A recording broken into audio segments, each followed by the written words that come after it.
மலையாள திரையுலகில் தொடர்ந்து பல்வேறு நடிகர்கள் மீது புகார்கள் எழுந்திருக்கின்றன.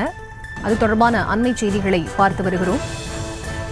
ஏற்கனவே நடிகர் சித்திக், ரியாஸ்கான் உள்ளிட்டோர் மீது பாலியல் புகார் எழுந்திருந்த நிலையில் தற்போது இந்த புகாரும் முன்வைக்கப்பட்டிருக்கிறது. இது தொடர்பான முழு விவரங்களோடு இணைகிறார் எமது செய்தியாளர் சிவபிரகாஷ். அவரிடம் பேசலாம்.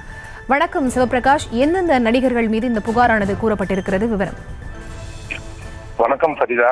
மலையாள திரையுலகில் முன்னணி நடிகர்களாக விளங்கி வரக்கூடிய நடிகர்கள் முகேஷ் மற்றும் ஜெயசூர்யா ஆகியோர் மீதும் தற்போது இந்த புகாரானது முன்வைக்கப்பட்டிருக்கின்றது. ஒரு பிரபல நடிகை ஒருவர் அளித்துள்ள இந்த புகாரின் அடிப்படையில் ஒரு படத்தின் ஷூட்டிங் ஸ்பாட்டில் இருந்தபோது அந்த ஷூட்டிங்கில் முழுவதுமே படம் தொடங்கி முடியக்கூடிய அந்த தருவாய் வரையிலும் கூட இவர்கள் இருவரும், அதாவது நடிகர்கள் முகேஷ், ஜெயசூர்யா ஆகியோர் தன்னை பிசிக்கலாகவும் வெர்பலாகவும் அபியூஸ் செய்தார்கள் என்று அந்த நடிகை குறிப்பிட்டிருக்கிறார். அதாவது உடல் ரீதியாக அவரை துன்புறுத்தியது மட்டுமல்லாமல் ஆபாச வார்த்தைகள் மூலமாகவும் அவரை காயப்படுத்தி இருக்கின்றனர்.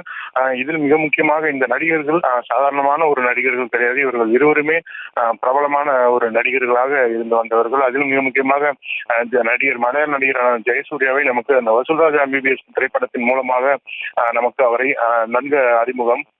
தமிழிலும் பல படங்களில் நடித்திருக்கக்கூடிய அவர் இதுபோல ஒரு ஷூட்டிங் ஸ்பாட்டில் இருக்கக்கூடிய ஒரு நடிகை இதுபோல நடத்தினார் என்பது தற்போது புகாராகி இருக்கின்றது.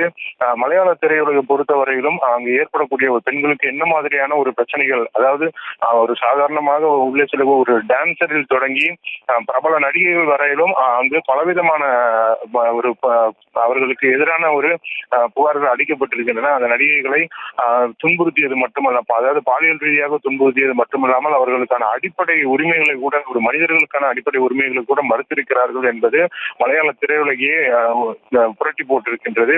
அதில் மிக முக்கியமாக நீதிபதி ஹேமா கமிட்டி அவர்கள் அளித்திருக்கக்கூடிய அந்த பரிந்துரையின்படியும் அவர்களிடம் பாதிக்கப்பட்டவர்கள் கொடுத்திருக்கக்கூடிய அந்த விசாரணை போது கொடுக்கப்பட்ட அந்த வாக்குமூலங்களின் அடிப்படையிலும் தற்போது நடவடிக்கைகள் எடுக்கப்பட்டு வரக்கூடிய சூழ்நிலையில் இதுபோல நடிகைகள் தங்களுக்கு ஷூட்டிங் ஸ்பாட்டிலும் சரி, திரையுலகில் வந்ததற்கு பிறகும் சரி, எப்படிப்பட்ட பிரச்சனைகள் ஏற்பட்டன என்று தற்போது தொடர்ந்து தங்களது அனுபவங்களை பகிர்ந்து வருகின்றனர். இதன் மூலமாக தங்களுக்கு பாதிப்பை ஏற்படுத்தியவர்களுக்கு தண்டனை பெற்றுத் தர வேண்டும் என்றும் கோரிக்கை வைத்து வருகின்றனர்.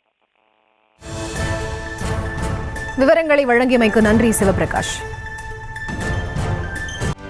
செய்திகளை உடனுக்குடனும் துல்லியமாகவும் தெரிந்து கொள்ள சப்ஸ்கிரைப் பண்ணுங்க.